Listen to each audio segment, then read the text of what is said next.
to confirm.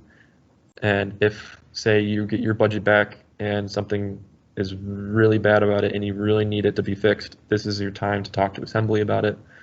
There have been times in the past where people didn't show up to Budget Committee and they didn't show up to the Assembly afterwards, so they were stuck with what they got. If you show up to Budget Committee, or if you don't show up to your budget hearing, the repercussion is that you're supposed to get program funded for the year. I know in the past treasurers haven't enforced this rule. They generally do like a big cut on your budget. I don't know what we'll do this year. I think it depends on how the clubs have been acting in Assembly. It's basically up to the Budget Committee and the Assembly in the end. But moving on from that, are there any questions about budget proposals, committees, or anything like that? Okay, I'm just going to click on my notepad here, make sure I got everything. Did that. Yeah. Yep. Okay, something I didn't go over. Since you're being funded by SGA, you cannot get funding outside of SGA. If you are getting funding from outside of SGA, and you didn't realize that this is a rule, just bring it up to us and we'll help you with it. And if you decide you don't want to be in SGA, then your funding has to come outside of SGA.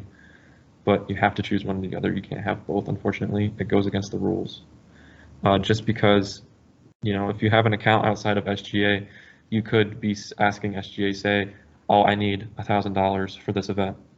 And we're like, okay, here you go. And then you guys never spent that $1,000, but the $1,000 disappeared, and maybe you guys funneled it into your account, or maybe you guys just didn't need the $1,000 and you're just covering the expenses from, say, another funding source. I'm just giving a wild example way out there. I never experienced anything like this before. I've had people ask about having an account outside, so I just wanted to put it in here. We can't use personal cash apps like Venmo, Cash App, or PayPal because, again, we can't track if you guys are actually getting or how much you guys are getting and if you're giving us the amount back. So this is for, say, the event, like I said before, if you're holding a banquet and you're charging for it, you would have to ask for cash. Or I know that in the past, people have set it up for Bear Express. That's something you can do as well, but we aren't allowed to use personal cash apps anymore.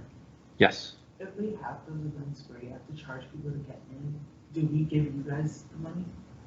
Yes, after the event, you'll bring us the funds received from it, and if there's any profit from it, it will go back into your line to be used for another event. I just learned that today, so I'm glad you asked.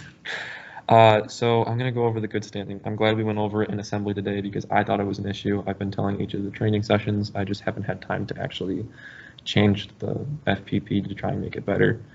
But like we said, if you miss 4 meetings in 1 semester or 7 for a year, you'll go into bad standing. I didn't write down the specific repercussions on this because I've just been really busy. I'm sorry. But I know I keep saying that. It's not a good excuse, but to get back into good standing, you have to attend 4 consecutive committee meetings and attend weekly assembly meetings or committee meetings and assembly meetings. So that means basically, I think you can only win back 1 absence per 4 weeks.